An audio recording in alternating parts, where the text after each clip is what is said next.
Well, welcome everyone. My name is Dr. Eddie Williams, and we'll be doing our presentation today on bouncing back after the pandemic, strategies to heal and thrive. So also this will be a very interactive presentation. So I will be asking for your input throughout the presentation. But for those who don't know me, I definitely don't want to explain a little bit of who I am and why did I choose this topic. So first of all, I teach for Pasco State College. I am the Social and Human Services Director. I have my doctorate is in education and human services. I'm finishing up my PhD in social work with the specialization in addiction. I'm a licensed mental health counselor. I see about 20 clients a week.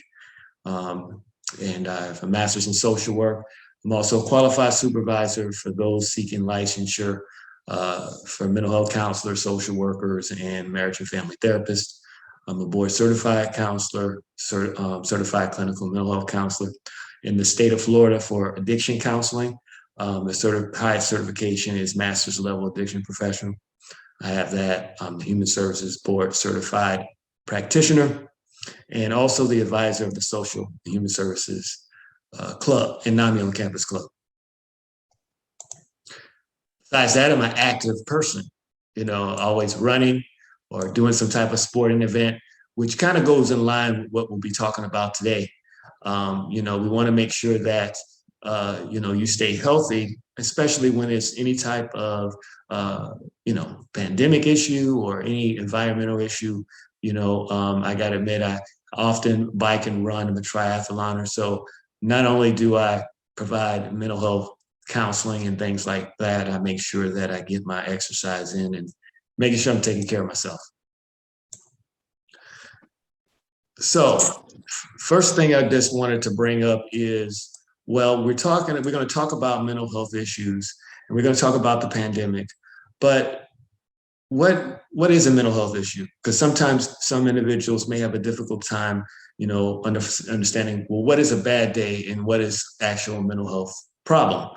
Well, when it comes to mental health disorder or illness, you really want to look at how is my functioning. Okay, usually with functioning, it could be stem from your thinking.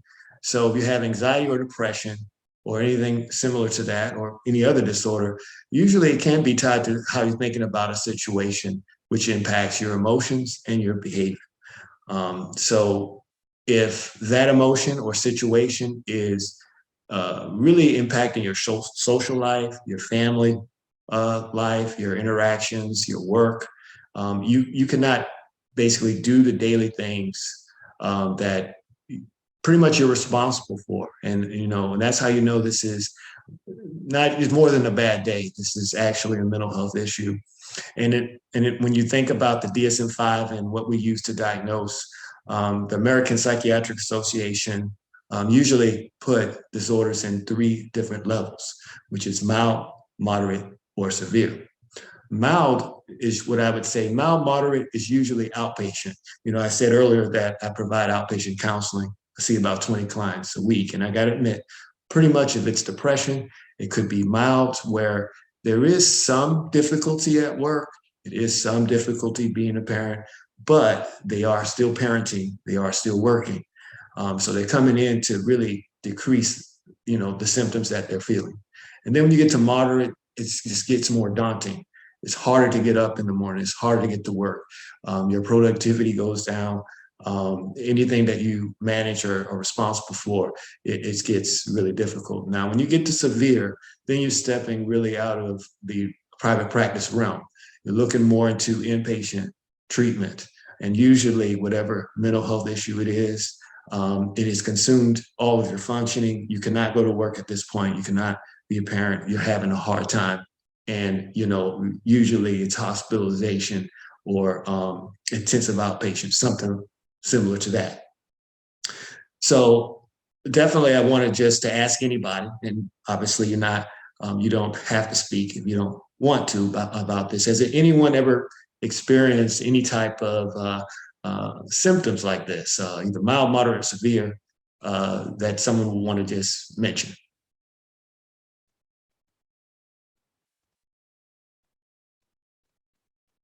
They're being recorded, so they may not be comfortable sharing that. Okay, okay, no problem. Well, so like I said, typically what individuals usually say is that, like I said earlier, they struggle with those areas, struggle with functioning. Now, if we were to add an external stressor, okay, whether it's a pandemic, whether it's a natural disaster, if you're feeling depressed and you don't want to go outside, definitely things keeping you from even attempting going outside is not going to make it any better. So I wanted to just look at when we first in Florida, we start going on to basically the most restrictive part of the pandemic, which you can't go outside. It was an order placed by Governor DeSantis, which is the Florida stay-at-home order. So when you look at that, when we were back 4/1/2020, if you think about the mental health issues that some individuals may have, these are some of the parameters that we were under. As you can see, you could only really go to the grocery store. You can only get essential items. You could only take a walk, ride your bike, jog. You had to stay 6 feet apart. You really couldn't go out to eat. You had to take out. You had to definitely stay home, and there's really no place you can go. So, if you think about general anxiety disorder, that you worry about various things, and it could be anything. Definitely, a pandemic won't make you feel any better. It'll probably make the symptoms worse. So, if you're worrying about everything and worrying about even getting sick, it's going to be kind of hard to manage your symptoms at that point. Okay. And so those are some things that, we just got out of. So does anyone feel comfortable just talking about, you know, just this whole over pandemic thing? How did it impact you, just generally speaking? Is anyone who want to talk about that? Go ahead, Nicole.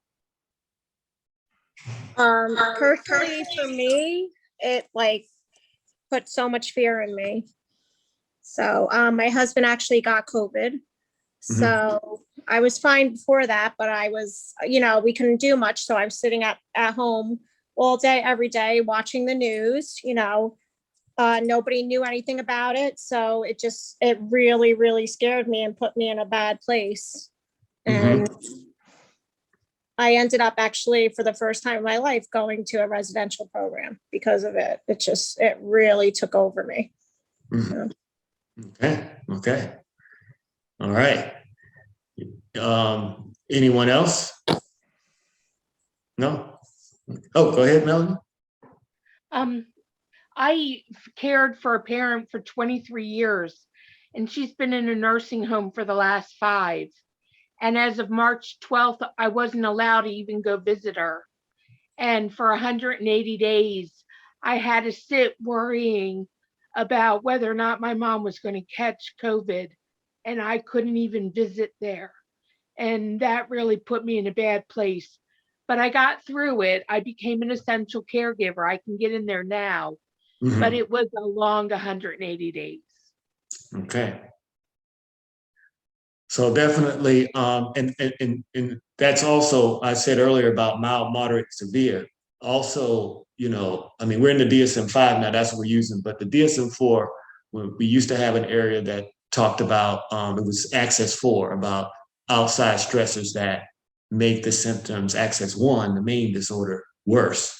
We don't have that anymore, but still, something like this, if you were really at between those levels, could make you go higher just because of what has happened. But that being said, going through something like this, I mean, who knew, correct? Who knew that this would happen? But what are some ways and some things to think about to cope if something like this was to happen again? Now, in Florida, obviously, we do have hurricanes. And even though it's different from a pandemic, it's still some of the similar things happen. We don't know where it's going to hit. We don't know what damage is going to be. A lot of the supplies are taken, all of that added stress, but that being said, let's just look at some stressors that could basically happen. So these are some of the things, and this is from the CDC, that individuals expressed during the pandemic, the early part of the pandemic and throughout, feelings of fear, anger, sadness, worry, numbness, changes in appetite. And when you look at anger, when you look at sadness, worry, numbness, and frustration and appetite, energy, okay, if we remove the pandemic and we just look at, we call it vegetative symptoms. So if we just looked at, let's say, the appetite, the energy, desires, those things, even with just a classic mental health issue, you would have those symptoms. So it just gets worse when you have a pandemic or something like that happen. Physical reactions, worsening of chronic health issues as you see mental health issues. And I know from, anyone who struggled with addiction, I work very closely with Pasco County ASAP, and it has been an abundance of drug overdoses, increased use, a lot of inpatient hospitalizations. So those all rose, and they're still rising. So since COVID, it spiked. So it definitely impacts recovery in those who are struggling with addiction. And one of the things I've seen in my private practice is a big spike on marital couples and family cases. Before the pandemic, I rarely saw families and marital couples. And pretty much from October, pretty much to the end of the year, my caseload spiked almost double. I usually see about 15. I got close to 25, 30. And and again, that was the dynamic. And I know Melanie mentioned earlier about wanting to see her family and everything. And these are the type of things that I witnessed, even from a practitioner standpoint. Now, I wanted to ask, just anyone. I know Melanie mentioned it. I think Nicole mentioned it. Would you look at these different stressors here? Is it anything else that maybe you realize, if not with you, just someone else, that it impacted their mental health or impacted their stress level? Anyone see anybody or know anyone? Or impacted your family or anything like that? Okay. All right. Melanie, did you want to say something? You got your mic is on, it looks like. Oh, no, I didn't want to say Okay. anything. Okay. I'm sorry. That's all right. Okay. So that being said, so those are the things I've seen. And typically what I've heard is it's mainly, before, when you think about it, going back to functioning, when you have a daily routine, and that's where we're going to talk about healthy ways to cope with the pandemic. When you have a daily routine, if you are going to school, if you're going to work, if you're working or helping out or volunteering, whatever the situation may be, when you have something such as something that's restricting you, that you can't do the things that you usually do, well, then if there's some underlying stressors that have to do that you've been kind of putting to the side, especially if you have a family, and if, let's say, there's some familial issues, trust issues, communication, whatever the case may be, and you haven't dealt with them, and all of a sudden you are in the same place for a very long time, well, then you are definitely kind of forced to talk about those things. And, those are some of the general things I've been told. And, but that being said, even though we have all this stuff, you can still get through it. And how would you do it? So let's just look at some ways. So what it says here, definitely, someone mentioned the news. Obviously there'll be some important reasons to watch the news. Maybe if there was something that, you want to be prepared for, but just like anything else in life, you don't want to consume yourself with the news. Okay. So definitely watching, even, we saw the different spikes. It was one news channel saying this, it was another one saying that. I mean, for safety reasons, yes, but you don't want to overburden yourself with it, because if you already have an anxiety, if you're already having depression, and if you're consuming yourself with only that, then that can tip you from one of those phases where it was mild to moderate or moderate to severe, based on what you're seeing constantly. And you want to make sure that you take care of yourself. So I know it said earlier when we were on the most restrictive part of COVID-19, the only thing you could do was to go out, a strict going out getting food and stuff like that. You could take walks, you could bike. It doesn't have to be those things, but you want to try to keep a routine. That's the main thing. So even if you cannot, I know some of us was forced to work from home, okay, and even that could be stressful in itself. But you try to do the same thing if you can. Keep the routine up. So you worked from 8 to 4, but now you're working from home. If you had a lunch, try to do the same thing. I know you're at home, but you try to keep that up. Eat healthy, exercise, get plenty of sleep. Definitely avoid excessive alcohol or tobacco. And I said earlier, a lot of individuals increase their use, but you definitely want to, not do that. And like I said, continue with routine. Okay. You definitely want to do that. But also, since then we have the vaccinations. Obviously, talk with your doctor, make sure, that's a good fit for you. But those are some things that has happened. But the main thing is you don't want to lose yourself through the pandemic. Make time to unwind, connect with others. A lot of us were separated. So what are some ways you can stay connected? Can you call each other? Can you, do some Zooms? Can you do that? Is it a safe place where you can keep it when we were under that no contact type of phase? Is it a way that we can still meet, follow CDC guidelines and not put anybody in jeopardy? If you are isolated and you usually celebrate things as a family, how can we still do it virtually through all of this? So it's all about really trying to still get a routine. Even myself, when we couldn't go back to school because I teach full time, I kept my routine up. If I'm usually teaching at a certain time, I try to do the same thing. So it won't seem like, even though I'm not there, I'm still keeping my functioning up. I'm still sleeping the same time. I'm still having my meals the same time. And if I'm stuck at the house, well, what can I do around the house? Or if I can't go out, leave the yard, well, is there anything I can do to try to mimic some of the things I've done, but in a healthy way, and for those, obviously not everyone, specifically follow a specific religious organization, but is there any way in the community you can connect?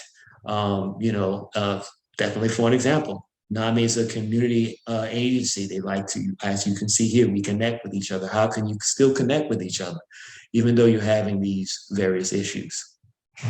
So what do y'all think? Okay, I have some things here, but any other suggestions that may be helpful when someone is, that anybody would want to mention? Or something that maybe you've tried? Anyone? Go ahead, Nicole. I was just going to say, looking back now, I would say definitely a structured routine. I guess if I could do it all over, not to say it would change what happened to me, but maybe I would have gotten outside more. Even if I just sat in the backyard, maybe I could have did some weeding or something, went for a walk. I didn't do that. I sat on the couch and watched Netflix. So. Yeah. And then again, it could be whatever you like. Like suppose normally, I'm just saying for an example, you like to plant a garden or something. And usually that's the things you like to do. Well, if that's what you like to do, okay, just try to keep it up while you're waiting. I definitely had some things myself that I tried to continue to do, even though we had all those things going on. Anyone else? Okay. All right. So some other things I want to bring up. Well, this term is cognitive behavior therapy. Like I said this earlier, how are you thinking about the situation? For an example, one of the things that I got to admit, let's use this as an example, if the boss told me I need to speak with you, automatically, we call it automatic thoughts. I'm thinking something negative. Now, if I was to pull back and really think about it, well, why am I feeling that way? Is there a real reason why I should be feeling this way? Sometimes people jump to conclusions before the story even started, or they think it's black and white thinking or something like that. Really looking at your thinking, how can we reframe it? That's what we call it. So could the boss be saying, hey, I just wanted to tell you good job? Why does it always have to be negative? And same thing with the other things that with this pandemic, this is what I believe, what is factual, and not with anxiety and stuff like that. It doesn't mean it never will happen, but it may not happen the way you think. And that's where you just want to just kind of look at and try to reframe and change. Now, some other things you might want to do is visualization. Now, if you're definitely in a situation, if you're having a lot of anxiety, you're looking at the news and all of those things, well, is there a way I can do some meditation? Now, for some people, it works. From others, it may not. But maybe, just looking at the environment that you're in, if let's say you're in the house and you're just so worried, you got all the shades closed, you don't want to go outside, you don't want to look outside. Well, maybe if it feels comfortable for you, maybe opening up the blinds a little. Maybe put some plants there, have the sun come in, or even if you feel comfortable, go out and definitely get some sun, relax, play some meditation music. Everybody's different, but visualization could be a good thing for some. Also, there's some other things you can do: control distraction, control breathing, muscular relaxation, smiling, laughing, really trying to have a different way of looking at the situation if you can. That's a healthy. And then again, everybody's different. Now, I just want to ask anybody, have you ever tried anything similar to what I'm mentioning? Meditation, relaxation, anything, music? Okay. So it definitely can be helpful for some. Also, now, goals. Now, okay, when it comes to a pandemic, when you hear that, and earlier I said, where we were at one point, to where you can only go out for limited things. Now, for some, even thinking about a goal, it may be very stressful. But if you come up with a goal for you, even when you have all of this stuff going on, that is positive, that can also get you through. It could be anything. Like I said, it could be, I want to plant some tomatoes, for an example. I want to see these tomatoes grow. I know I can't go here. I know I can't go there, but I'm going to focus on making sure this garden that I can't control is going to be the best garden through this pandemic, So even that can be something, you're putting some effort into it. It's a pandemic out there, but you're really focusing on a goal. Every one of us could pick that, even though you have all of this going on, because that goal can keep you happy, whatever that goal is. I definitely had a few goals, and I got some of them done because I had no choice, and I was happy about it. I got to admit, I got some work done, but I tried to definitely use it to my advantage. So it's reframing the situation, the way you're thinking about it.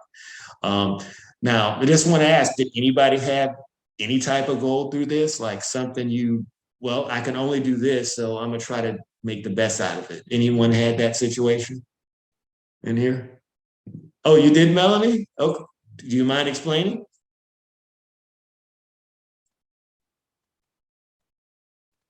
Oh, hold on. Okay.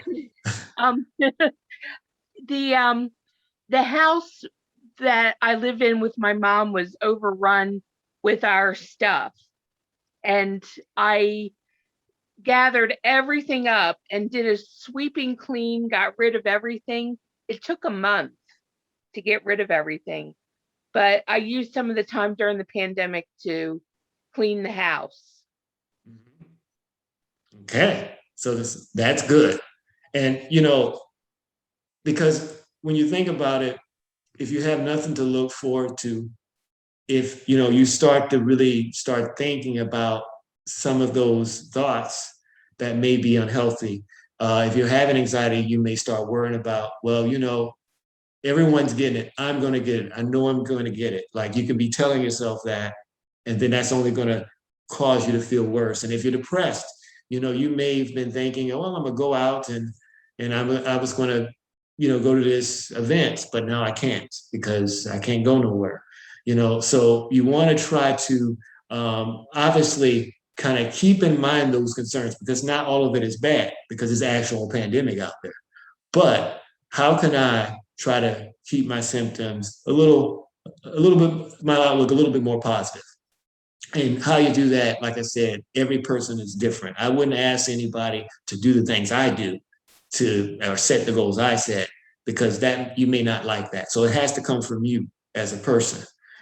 Each one of us have things to look forward to, goals we want to reach. So that's what I would say. Keep whatever goal that you had that you can actually do that won't cause more stress, because if you don't want to go out because of the pandemic, I don't want you to go out to try to set this goal that make it worse, but keeping it in a way that is safe for you and everyone else, that this is something that I know I can do under these circumstances. Yeah. So with that goal setting, with those criteria, just to let you know, well, what is mental wellness? What does that look like? Well, using all those skills, thinking about the stress, using the skills to decrease your stress and have some mental wellness. These are some things. It involves effective functioning in daily activities, resulting in productive activities. So I said earlier, if you have to work from home, you don't like that, how can I use those skills I said earlier so I can maybe set my office up how it was at work? If I had a certain plant at work, how can I put it there?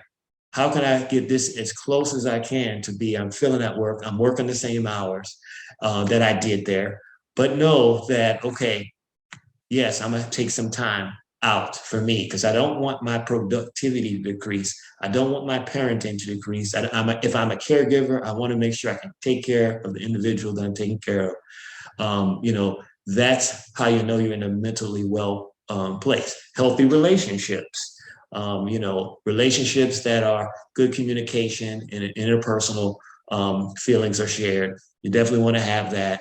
And then ability to adapt to change and cope with adversity. The more that you're more mentally well, the better you'll be able to deal with whatever issue that could be. So when I'm working with a client, and every client is different, I'm always trying to find out, well, what areas they're having difficulty functioning, okay? And working collaboratively with them, get them to that goal that they want to get to. I'm not trying to force them to do something they don't want to do.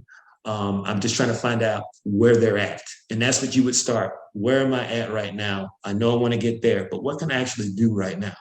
Because if you move too fast, what will happen? You'll make the symptoms worse. The last thing I want from someone who's struggling with, and I'm just like using this as an example with depression, is to feel more depressed, even though they're trying to go get mentally well. That would probably tell me whatever goal it was too lofty. It was too lofty, maybe too far for them. So where can we start at to really help them get to where they need to go? Yeah. So that being said, I just want to ask anyone, when it says mental wellness, have you ever seen anyone that you would maybe you feel or that you I think they're mentally well. Do you ever have seen anyone like that or think what that would seem? I'm saying it, but what would that look like? What is mentally well? Anyone? Or how would you define it?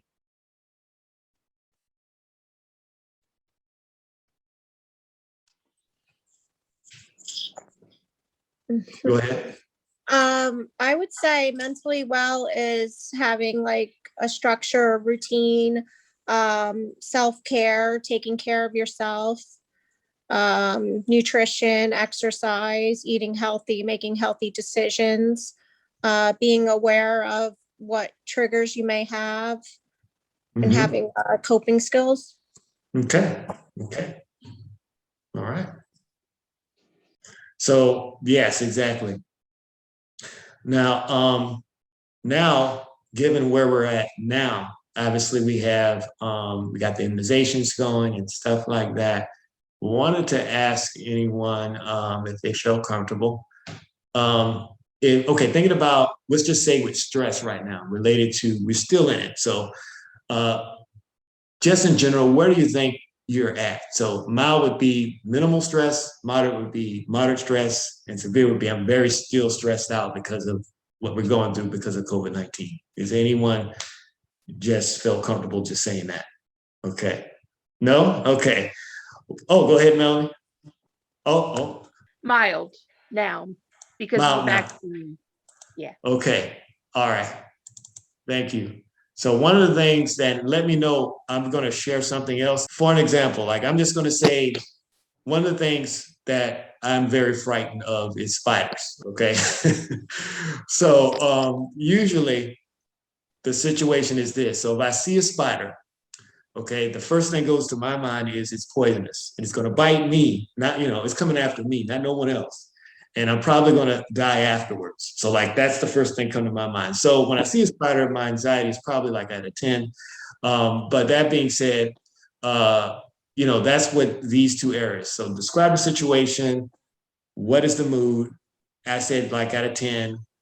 What is the automatic thought? What I just said? Die, poisonous, it's coming after me. But what are the facts? Okay, what are the facts that support this thought? Okay, well, let's really think about it. Now, is it true that every spider that comes into the building or whatever, it's coming after me? Is that true? Is it true that it's poisonous?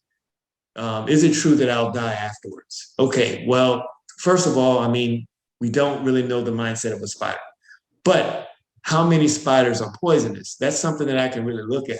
How would I look at? Well, I'll start looking up Florida wildlife, right? You can look up Florida wildlife. You can look at, that's a credible source, and they can tell you how many spiders are poisonous in the state of Florida based on the latest statistics, research, whatever that is. So I believed before every spider. Well, let's say they said, well, not every spider is, it could be 3. Okay, well, that means that, well, it's not as bad as I thought, but there is some, correct? That is true. Okay, so now if I got bit by the spider, could I live? Well, let's look up that. How many people die? Could you go to the nearest hospital? How many hospitals are close by? When you start looking into that, well, most cases probably not. They have a lot of hospitals with the, I would just say, anti-venom or whatever you want to call it for spiders that I can get there, an ambulance can pick me up. No, I can possibly live, right? Possibly, because I'm not 100% sure. But where I'm going with this is that hearing those things and then changing your thoughts about the situation and coming up with something else with the facts that contradict what you believe, that's not really accurate, not 100% accurate. And is it a way to try to decrease that anxiety, that stress? So thinking about the pandemic, I know we heard so many things coming from the media, coming from different people, causing it more hysteria, right? Some of it was real, some of it wasn't. We heard those things. But when it really comes down to it, to really try to think, how is my thinking impacting my behavior? Earlier, I said mental health illness or mental health issues can be tied to the way you're thinking and your behavior and your emotions. So this is one of the ways we can try to work on these things, which is it's like I said, cotton paper therapy. This is a nice free tool that you can use, and it's called the thought record. So you can use this with anything. I said spiders, but you can use this with any situation that you want to. Is it really me, or what is really going on here? Okay, because the thinking can make you sleep more or do things unhealthy if it's not accurate and it's mainly coming from an emotion. So those are some things. Yeah. Any questions about this thought record? Okay. Let me share my screen in a second.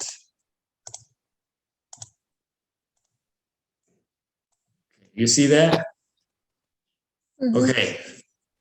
So going back to what I showed you before, sometimes these are the different things that some people do, you know. Um, let me see. Oh, let's say catastrophizing. Okay. I don't know if that's a real word, but that's what it says. Okay. That being said, so let's just say going back to the pandemic. Okay. Now, obviously, there's things that are factual that I talked about, but how could someone just by thinking, okay, make it worse than what it is? Okay. To them, it would be, like I said, trying to, tell the story before it ends. You're just making the story in your mind worse than what it is. You could be thinking that, oh, if one person gets sick, then everyone's going to get sick. I know it's going to get to me. I just know it is. And let's just say you're in a situation where there's no one around. Like, let's say you are doing what you're supposed to do, and you're at home and you're doing that, but you still believe somehow it's going to get to me. Now, again, it's not 100% that it will never get to you, but am I doing the things I need to do to keep myself safe? Those are type of things. You already make it worse to yourself than anyone. Also, making things personal. Now, let's just change the situation. Someone could come up to me and just say, "Dr. Williams, how are you doing today?" And let's just say I didn't like how they said Dr. Williams, and I took it personally. And maybe they just wanted to see how I was doing, but no, you took it personal, like they mean something else. So making everything so personal, like it's a personal attack to you. You know, if you was to use that thought record, and I put it on there saying, okay, this person said this, I think this, is that really accurate? Could it be something else that's more positive? Mind reading, some things, doing things like that. You already know what the person is saying, but they really didn't mean it that way, you know? So that's some other things that, that could be helpful when it just comes to thinking and mental health issues and behavior and all of those things, is really trying to see how am I thinking about the situation. But okay, so I wanted to ask you any questions about the form or anything in general? Go ahead. I have a question. Maybe it's more of your opinion, but obviously this pandemic has affected like everybody because none of us have been through this before. But do you ever see, like, with mental health, like for me, this fear and anxiety and everything, do you ever see someone like me going back to normal? When I mean normal, like not having to put the mask on. This is like after, a Yeah, little yeah. ways down, because like I protect myself, but like I can't imagine going in a store ever in the future without a mask on now, or never not putting hand sanitizer. And it's like I've lived my whole life fine, like, without the sanitizer. So I don't know. I wonder about that a lot. That's a good point, because obviously, like if someone was saying that to me, first of all, was definitely look at the facts. I don't want to say never do that, right? Because, yeah, you need to wash your hands, and if you wanted to be comfortable wearing it, I don't think that's all bad. But the question would be, let's just say it's a situation that you feel like, let's say you're just starting to question, like, is that impacting any certain thing that I'm doing? Like, is it getting in the way? Like, let's say the doctor wanted to do some type of check with you, and you had your mask on. Okay, so it's a doctor that's there to check your temperature, whatever. But you're saying, I don't want to remove the mask. I don't want to remove the mask. Now, so like something like that, that's when you would, that would be questionable, because we know, well, you're here to see the doctor, right? It's a physician, and, they need to check your temperature, and all of that stuff. So that's what I would be worried about. But I wouldn't, and also if it was an issue for you, if you really felt, well, I don't really want to wear the mask a lot. I really want to start like not wearing it. Let's say you felt that you wanted to do that, you felt for whatever reason it was a social problem or something for you, then I would then again say, well, let's take baby steps to get you to that point. Okay, let's try to go someplace that you feel comfortable first. Like let's go to a place that is socially distant, okay, and like maybe a park, and you would set the terms. Well, I'm going to walk a half a mile without it. Whatever the terms will be, you would set it, and then obviously making sure that we are talking with a physician about if it's safe, because I want to rule out all medical issues. Like if you already have a medical problem, and let's say the doctor said you should wear it, I want to make sure I'm not going against any type of advice. But if all that is all ruled out, that's what we call it, that let's say you got the immunizations, you got that taken care of, and it's safe, and the doctor says you're safe, then I would say, okay, well, let's start with a specific time frame or distance that you feel comfortable without wearing it. And then let's talk about that situation. That's what I would do. And to the point that you feel, okay, I don't need it no more and all that stuff. So, but I think it can get, yeah, go ahead. I was going to say, I just recently started like a month or two ago, like being able to go to a restaurant, but outside. But even now when I go, it's like I've trained myself so much that, okay, you don't really have, I'm far enough away. I don't have to have my mask on, but I'm trained to like, I am so aware of my surroundings. Like if someone were to cough or like sneeze, that, and my stomach, even outside, I still, in the beginning of the meal, I get those nervous feelings, so. Right. Well, I do think, given where we're at, right? It's still understandable right now. Yeah. I wouldn't, you know what I'm saying? I wouldn't say that it's like at a point that you shouldn't be worried about it, Yeah.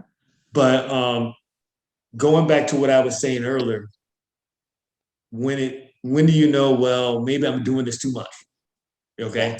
Then it starts to where, well, I would say these are some of the things that you'll start realizing. Well, people close to you, family, will start saying, hey, why are you wearing a mask? Or if it's a situation where I don't know what that would be, but maybe I don't know what that would be, but you would need it, but you're doing it anyway, and it's impacting your functioning every day, then it's something that you would say, hey, I may need to look at this.